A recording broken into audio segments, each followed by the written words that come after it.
the thing that's really concerning me, Martin and Sherry, is the fact that now we're in no man's land. We've kind of been off that oversold levels on the S&P.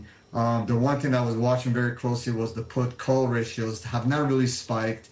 Retail is back into the market again. Usually that's not a good sign. So we're going to have a bumpy road ahead of us, but that stress that we've been watching for capitulation and seeing that puke in the market, and we really want to see a broad-based sell-off. Those are out of the way. All right. But again, the choppiness is going to be around, Martin. All right. If I heard you right, I think you said puke in the market. I'm not sure if that's a technical term, but I know what you're saying.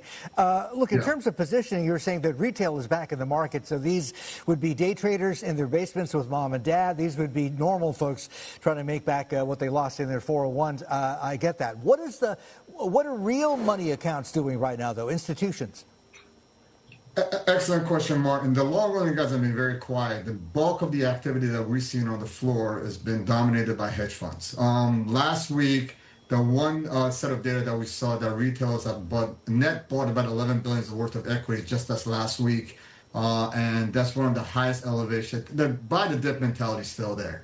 And one of the funniest, and you just asked me about the 401ks and the 529s and your average mom and pop. Seasonality wise, it's I don't know why, but end of April going to May, it's a big season, big month for people taking money out of these funds. And I honestly don't know what the reason behind this is. Maybe it's because we're going to the summer season and people are taking some money off the table.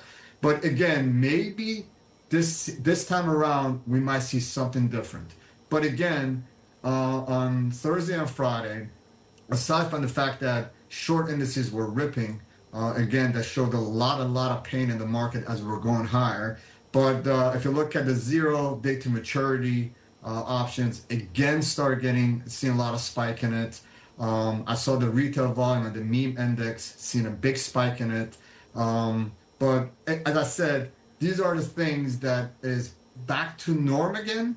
When we go back to norm again, given the damage that we have seen in the markets, kind of puts me in a little bit of a skeptical area, because it just shows you that the volatility will be back in the market and we're not out of the woods yet.